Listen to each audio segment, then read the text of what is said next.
Bridge is good, man. Keep moving. Forward. For days, Clifford Nabes and 7 of his colleagues at the Kuwaitan Railway Company have been heading into the heat of the wildfires burning around Sheridan and Puckatawagan. Their job is to refuel the water pumps that are keeping flames from reaching 16 train bridges, essential for transporting goods and people to those remote communities. Majority of the time, you got to get through it. You can feel the heat right through the side of the windows.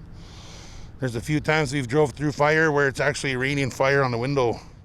Nabes estimates he's seen between 50 to 60 miles of forest that's been destroyed around Puckatawagan and Sheridan.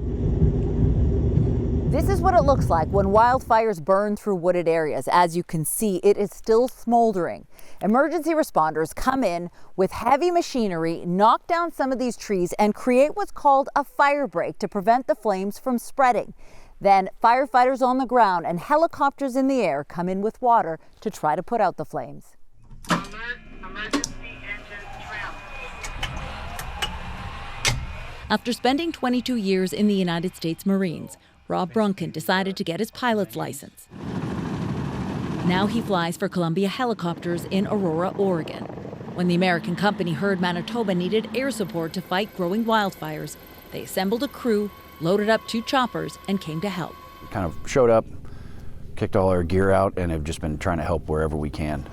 Brunken says you can't put out wildfires with a helicopter and a water bucket, but they provide critical air support for firefighters on the ground.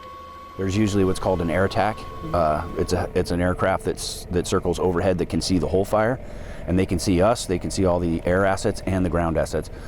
So really they're coordinating kind of, the coach of the whole thing. They're coordinating between the ground crews and the helicopter crews or even the aircraft, how to get the fire to burn itself out. That's really what we're trying to do. Gary Lejam and his team use bulldozers to break up the tree line to prevent fires from spreading. He says most of the time it works. You'll make just like a road allowance, and then when the fire gets there, it's got to kind of stop. It's got no fuel. The only time the fire goes over that is if there's big, heavy winds, and sometimes it'll fly over top. These are just 3 of the emergency responders on the front lines of the Manitoba wildfire fight, doing the best they can to save people and property. This wind keeps gusting. Now, they just need the weather to cooperate. Caroline Bargood, CBC News, The Pas.